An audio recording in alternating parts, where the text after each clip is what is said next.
সনদ 2025 এই নামে একটা খসড়া দিয়েছে। ইনফ্যাক্ট এটা হচ্ছে একটা ভূমিকা, কোন প্রেক্ষিতে জাতির কোন অবস্থায় এই ঐক্যমত্য কমিশন গঠিত হয়েছে, কিভাবে সরকার গঠিত হয়েছে, ফেসিবাদের কি আচরণ ছিল, জাতির প্রত্যাশা কি, অভিপ্রায় কি ইত্যাদি ব্যক্ত করে তারপরে এই অঙ্গীকার নামে একটা অঙ্গীকার নামা দিয়েছে যে যে সমস্ত বিষয়ে আমরা এখানে প্রতিশ্রুতিবদ্ধ হব, যেখানে ঐক্যমত্য আসবে সেগুলো বাস্তবায়নের জন্য আমাদের সমস্ত আইন কানুন সংবিধান বিধি বিধান যেখানে যা যা সংশোধন পরিবর্তন পরিমার্জন করতে হবে সেটা করার জন্য আমরা প্রতিশ্রুতিবদ্ধ অঙ্গীকারবদ্ধ এইভাবেই বলা হয়েছে। এবং একটা জায়গায় তারা বলেছেন যে এই প্রতিশ্রুতিগুলো অবশ্যই সংসদ গঠিত হওয়ার 2 বছরের ভিতরে বাস্তবায়ন করতে হবে। এই সমস্ত বিষয়ে আমরা সম্পূর্ণ একমত।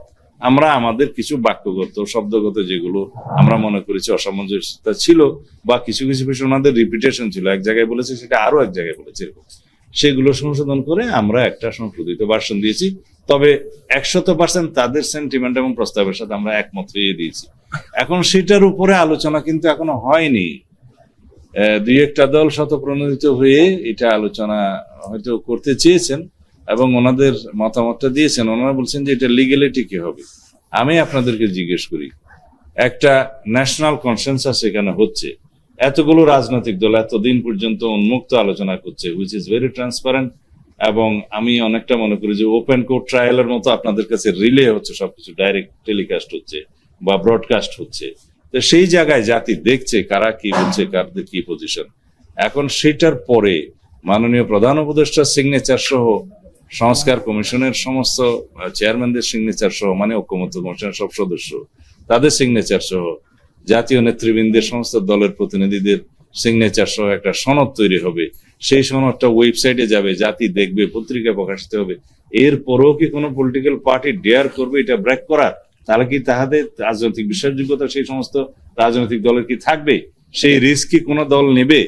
আমার তো মনে হয় না এর চাইতে বড় বেশি কোনো কনসেনসাস হতে পারে, এর চাইতে বড় বেশি কোনো মেমো অফ আন্ডারস্ট্যান্ডিং হতে পারে, এর চাইতে বড় কোনো সোশ্যাল এগ্রিমেন্ট হতে পারে। এটা কন্ট্রাক্ট, অনেকটা social, it is contract in between nation, in between people and the political parties and stake holders.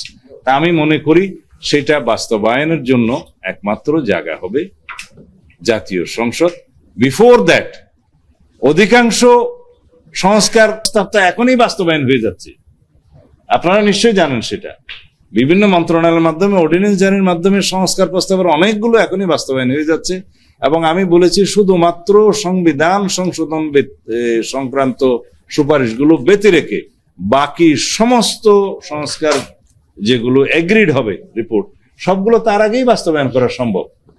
এমনকি সেটা কমিটমেন্ট দেওয়ার আগেই বাস্তবায়ন করা সম্ভব। এখন হচ্ছে না রেগুলার সমস্ত আইন কানুন অর্ডিন্যান্স যেগুলো হচ্ছে, এগুলো তো সংস্কারের ঐক্যমতের ভিত্তিতেই হচ্ছে, হয়ে যাচ্ছে। তো সুতরাং শুধু একটা বিষয় এখানে এগ্রিমেন্টের ভিতরে গুরুত্বপূর্ণ, সেটা হচ্ছে সংবিধান সংশোধন। তো জাতির কাছে এতদিন আমরা আলাপ আলোচনা করে এই সংবিধান সংশোধন সহ অন্যান্য সংশোধনের ভিতরে যা যা ঐক্যমত হয়েছি সেটাতে আমরা এগ্রিমেন্টে সই করব। আর যা যা আমরা ঐক্যমত হচ্ছি না সেখানে তো আমরা বার্গেন করছি, আমরা ডিসকাশন করছি, আমরা ডিবেট করছি। যদি কারো কোনো দ্বিধা থাকতো যে ঠিক আছে এখানে সব একসাথে ঐক্যমত হয়ে যায়, পরে বাস্তবায়ন করব না, তাহলে তো এটা অনেক আগেই সেরকম করা যেত। এখানে নেশনকে ধোঁকা দেওয়ার মতো কোনো মানসিকতা আমার মনে হয় না কোনো রাজনৈতিক দলের আছে। আর আমরা যে সন্ধিক্ষণে দাঁড়িয়ে আছি, আমাদের জুলাই আগস্টের ছাত্রগণ অভ্যুত্থানের পরবর্তী পরিস্থিতিতে আমরা যেখানে দাঁড়িয়ে আছি, জাতির যে প্রত্যাশা, শহীদের যে অঙ্গীকার, রাজনৈতিক দলসমূহের যে অঙ্গীকার এবং এই যে গণমানুষের যে অভিপ্রায়, এগুলোকে আমার মনে হয় মূল্যায়ন না করে কোন রাজনৈতিক দল ভবিষ্যতে রাজনীতি করবে, সেটা একটা আমার মনে হয় যে একটা অলীক চিন্তা ভাবনা। সুতরাং আমরা আমাদের অবস্থানটা পরিষ্কার করেছি, কিভাবে বাস্তবায়ন হবে এটা ঐক্যমত্য কমিশন যে প্রস্তাব দিয়েছে আমরা তার সাথে একমত। নির্বাচন ব্যবস্থা সংক্রান্ত কয়টা সংস্কার প্রস্তাব নির্বাচন ব্যবস্থা সংস্কার কমিশন করেছিল তার সংখ্যা হচ্ছে 243টা। এখানে আমরা সরাসরি 141টার সাথে একমত। আমি কি সেটা বলি নাই মাঝখানে? না, 141 সাথে একমত। আর 243 বলেছে, পরেরটা বলে নেব। 243টার মধ্যে 141টার সাথে আমরা সরাসরি একমত। আর 14টাতে আংশিক একমত, 64টা ভিন্ন মত সহ আমরা অন্য সুপারিশ দিয়েছি। 64টা, সরি, না আমরা একমত নই বলেছি শুধু 24টাতে। এই হিসাবে আমি হিসাবটা এখানে করে সারতে পারি নাই যে যেখানে আমরা একমত হতে পারি নাই তার সংখ্যা কয়টা জানেন? এই যে 800 টোটাল যে রিকমেন্ডেশনস অফ অল সংস্কার কমিশন 826টা, আপনাদের নোট করেছেন নিশ্চয়ই। তার মধ্যে সব সংস্কার কমিশন মিলে মাত্র 51টা প্রস্তাবে আমরা একমত হইনি। এরপরেও কি বিএনপি কে বলবে সংস্কার মানছে না? বাংলাদেশে যাতে আমাদের অতীত অভিজ্ঞতা, তিক্ত অভিজ্ঞতার কারণে আমরা যে বিষয়টার জন্য আজকে এখানে সংস্কারে বসেছি, সারা জাতি উন্মুখ হয়ে বসে আছে, সেটা হচ্ছে বাংলাদেশে যাতে আর কোনো ঋণ স্বৈরাচারের উৎপত্তি না হয়, বাংলাদেশে যাতে আর কোনো ফেসিবাদের উৎপত্তি না হয়। সেটা সাংবিধানিক ভাবে হোক, সংসদীয় ভাবে হোক, ব্যক্তি স্বৈরতান্ত্রিক হোক বা একনায়কতান্ত্রিকতা হোক, ব্যক্তিতান্ত্রিক হোক বা সংসদীয় হোক, যে কোনো ভাবে সেটার উদ্ভব যাতে না হয় সেই জন্য আমরা কি করছি সেটা আমাদেরই প্রস্তাব। আমি গত কয়েকদিন আগেও বলেছি, যে কোনো ব্যক্তি প্রধানমন্ত্রীর পদে সর্বোচ্চ 10 বছরের বেশি আসীন থাকতে পারবেন না, সেটা যত মেয়াদেই হোক, যতবারই হোক। সেটা আমাদেরই প্রস্তাব, বিএনপির প্রস্তাব, এবং সেটা এখানে সবাই গ্রহণ করেছে, গৃহীত হয়েছে।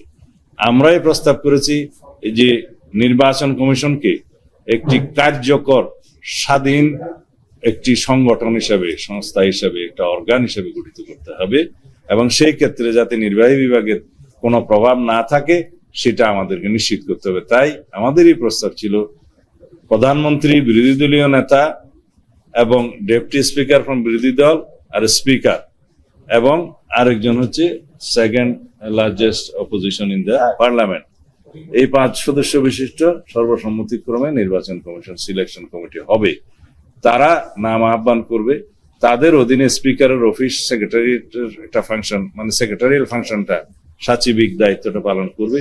সেই সাচিবিক দায়িত্ব হিসেবে ওখানে একটা বডি থাকবে যারা সারা দেশ থেকে নাম আহ্বান করবে অথবা তাদের কাছে নাম প্রস্তাব করবে। সেগুলোতে আমরা বিধান রেখেছি সমস্ত রাজনৈতিক দল যারা পার্লামেন্টে আছে বা বাইরেও আছে, যারা ইন্ডিপেন্ডেন্ট এমপি এবং বিভিন্ন শ্রেণী পেশার মানুষও ওখানে নাম প্রস্তাব করতে পারবেন। এবং সেই ক্ষেত্রে একটা শর্ট লিস্টিং হবে, যারা যোগ্যতর হবে তাদের একটা শর্ট লিস্টিং হয়ে সেটা ওই কমিটিকে দেবে 5 জন। এর বাইরেও 5 জনের কমিটি সর্বময় ক্ষমতার অধিকারী থাকবে যে কোনো ব্যক্তিকে এখানে সিলেকশনের কমিটিতে নিয়ে আসার জন্য, তবে সেটা সর্বসম্মতিক্রমে হবে, এই বিধানটা করা হয়েছে। তাইলে এইভাবে যদি নির্বাচন কমিশন গঠিত হয় তাহলে নির্বাচন কমিশন কখনো মুখাপেক্ষী থাকবে না সরকারের, নির্বাচন কমিশনকে কখনো কারো তাবেদারি করতে হবে না। আর আমরা প্রস্তাব করেছি কেয়ারটেকার সরকার গঠিত হলে, যেটা গঠিত হয়েছে আমি বলবো যে আদালতের মাধ্যমে প্রতিষ্ঠিত হয়েছে প্রায়, অথবা পার্লামেন্ট যে কোনো সময় স্বাধীন সেই বিধানটাকে বহাল করতে, এই ক্ষেত্রে কেয়ারটেকার সরকারের বিধানকে যাতে কোনো সময় কোনো পার্লামেন্ট সংশোধন করতে না পারে খুব সহজে, সেই জন্য পার্লামেন্টের অ্যামেন্ডমেন্টটা রাষ্ট্রপতির সিগনেচারের আগে গণভোটে দেওয়ার বিধানটা বহাল করার জন্য নতুন ভাবে, আগে এটা গণভোটের ভিতরে ছিল না। 142 আর্টিকেলের মধ্যে যে সমস্ত বিধান গণভোটের জন্য বহাল আছে সেটা ছিল, যেটা শেখ হাসিনা সরকার উড়িয়ে দিয়েছে, সেটা ছিল প্রস্তাবনা সংবিধানের আর্টিকেল 8, 48, 56 এবং 142। এর বাইরে কোনো আর্টিকেল গণভোটের জন্য ছিল না। আমি এখানে প্রস্তাব করেছি 58 ক এবং ক 2 পরিচ্ছেদ যেন ইনক্লুড করা হয় তত্ত্বাবধায়ক সরকার বিধানাবলী, যাতে এটা কোনো সময় পরিবর্তিত করতে চাইলে সেটা যেন জনগণের কাছে যেতে হয় আবার গণভোটের জন্য, সেটা আমরা করেছি। এটা গেল 3। চতুর্থ আমি বলতে পারি যেটা আমরা স্বৈরতন্ত্রের উদ্ভব হওয়ার জন্য যেটা আমরা আরো একটা সংগঠনকে, অর্গানকে পূর্ণাঙ্গ স্বাধীনতা দেওয়ার পক্ষে আছি, সেটা হচ্ছে বিচার বিভাগ। ইনফ্যাক্ট জুডিশিয়ারি যদি প্রকৃতভাবে স্বাধীন হয়, এক্সারসাইজ করে, তাহলে পরে জুডিশিয়ারি হচ্ছে কনস্টিটিউশনের গার্ডিয়ান, ইন্টারপ্রিটার এবং গণতন্ত্রের রক্ষা কবচ। এখানে যে কোনো আইন যদি পার্লামেন্টে জনবিরুদ্ধে হয়, জনগণের বিপক্ষে যে কোনো রকম অ্যামেন্ডমেন্ট যদি কনস্টিটিউশন আসে, সেটা যাবে সরাসরি সুপ্রিম কোর্টের কাছে, যে কেউ রিড করতে পারবে পাবলিক ইন্টারেস্টে, এবং সেইটা ওইখানে সুপ্রিম কোর্ট তার কনস্টিটিউশনালিটিটা দেখবে, লিগ্যালিটিটা দেখবে, এবং যদি তা পায় যে এটা লিগ্যাল না, কনস্টিটিউশনালিটি নাই, তখন আলটা বায়াস ডিক্লেয়ার করতে পারবে। আর তাছাড়া একটা রক্ষা কবচ হিসেবে সব দেশে independent judiciary is a must, সেটা আমরা এনশিওর করার জন্য বলেছি। On top of all, you people, press, freedom of press, এইটা মানে এটা যে সমস্ত দেশে কমপ্লিট মানে ইন্ডিপেন্ডেন্স অথবা ফ্রিডম অফ প্রেস এনশিওর্ড হয়েছে, সেই সমস্ত দেশে গণতন্ত্র সবচেয়ে শক্তিশালী। সেটা তো অলরেডি হয়ে গেছে, মাশাআল্লাহ, আরো হবে। এবং সেই জন্য আমি এটাকে একটা ভাষণে বলেছিলাম যে আমাদের এই প্রেস হবে not the fourth state, it should be first state. বাংলাদেশের জনগণের প্রত্যাশা অনুযায়ী আপনারাও কাজ করবেন, তাহলে পরে দেখা যায় আমাদের এই সমস্ত প্রস্তাবগুলো যেগুলো কার্যকর হলে, যেটাতে আমরা এগ্রিড হয়েছি, তাহলে বাংলাদেশে আর কখনো কোনোভাবেই এখন আইনতান্ত্রিকতা, স্বৈরতান্ত্রিকতার উদ্ভব হবে না। এখন নারী আসনের ক্ষেত্রে বলি, আমরা বিএনপির পক্ষ থেকে আমরা প্রস্তাব করেছি, আমাদের লিখিত প্রস্তাব এবং জাতির সামনে আমরা প্রতিশ্রুতি দিয়েছি, যদি আমরা ম্যান্ডেট পাই তাহলে পরে আমরা নারীর বিদ্যমান আসন যে সংরক্ষিত আসন 50 আছে, সেখান থেকে আমরা 100-তে উন্নীত করব। তবে নির্বাচনের পদ্ধতি হবে আগের মতো, যেভাবে আসনের অনুপাত হয় সেভাবে। এই বিষয়টা এখানে জাতীয় ঐক্যমত্য প্রতিষ্ঠা হয়নি বললেই চলে। কেউ এই নারী আসনগুলো চায় ভোটের অনুপাতে, কেউ চায় সরাসরি নির্বাচন হোক, কেউ চায় ঘূর্ণায়মান পদ্ধতিতে হোক, কেউ চায় যে ডিলিমিটেটেড করে আসনের মধ্যে সেটা আসন নির্ধারিত করে হোক। কিন্তু আমরা সবকিছু বিবেচনায় এবং হাউসের আলোচনায় আমরা একটা নতুন ডাইরেক্ট ইলেকশনের একটা বিধান এইবার থেকে প্রচলন করতে চাই, যেহেতু আমাদের দেশের নারী সমাজের চাহিদা এরকম আছে। তবে সেটা এক্সপেরিমেন্ট করে গ্রাজুয়ালি যেতে হবে। বিদ্যমান সংবিধানের অ্যামেন্ডমেন্ট হওয়ার আগেই আসন্ন পার্লামেন্ট নির্বাচন আমরা বলেছি আমরা স্বতঃপ্রণোদিত হয়ে আমরা একটা জেস্টার হিসেবে আমাদের বিএনপির পক্ষ থেকে আমরা বলেছি এখনই আমরা 5% সরাসরি নির্বাচনের জন্য আমরা নারীদের মনোনয়ন দেব। কোথায়? বিদ্যমান 300 আসনের মধ্যে, এবং 50টা রিজার্ভ আসন থাকবে, এটা এর বাইরে। তার পরবর্তী নির্বাচনটা হবে পার্লামেন্টে অ্যামেন্ডমেন্ট গৃহীত হওয়ার পর। সেখানে আমরা বলেছি যে সেই সংসদ 10% বিধান রাখবে নারীদের জন্য সরাসরি নির্বাচন করার। তাহলে 30টা আসে 300 আসনের মধ্যে, তাহলে ওই 50টা সহ এই 30টা সহ 80টা আসন হয়। এইভাবে ক্রমান্বয়ে নারীদের অগ্রগতি বিবেচনা করে তারপরে ভবিষ্যতে একসময় 100 আসনে উন্নীত হবে, এবং সেগুলো সব সরাসরি নির্বাচনের জন্য তখন প্রযোজ্য হবে। তখন হয়তো আমাদের নারীদের জন্য আসন সংকুলনের জন্য হয়তো পার্লামেন্টের আসন সংখ্যা বাড়াতে হতে পারে, সেটা তখনকার পার্লামেন্ট দেখবে যে টোটাল আসনটা কয়টা হবে। এটা আমাদের প্রস্তাব। কিন্তু হাউজে যেভাবে আজকে ঐক্যমত্য কমিশনের সর্বশেষ লিখিত প্রস্তাব আসছে, সেখানে অনেকেরই রিজার্ভেশন আছে। সেই দলগুলো নিশ্চয়ই আপনারা জানবেন, আমি কারো কোন দলের কথা বলবো না। অনেকের রিজার্ভেশন আছে, তারা হয়তো নোট অফ ডিসেন্ট দিয়ে 2-1টা পয়েন্টে একমত হতেও পারে, নাও হতে পারে, but hour position is clear. আমরা চাই নারী আসন 100-তে উন্নীত হোক, পর্যায়ক্রমে হোক বা এখনই হোক, সরাসরি হোক। কিন্তু আমাদের প্রস্তাব এখনই আমরা 50 সংরক্ষিত আসন প্লাস আরো 50টা দিয়ে 100 করতে চাই। যেহেতু নির্বাচন কিভাবে হবে নারী আসনে সেটা নিয়ে বিতর্ক আছে, সেজন্য আমরা বলেছি যে আমরা সরাসরি নির্বাচনের বিধানটা এখন থেকে চালু করতে চাই 5% দিয়ে এই পার্লামেন্টের ইলেকশনে।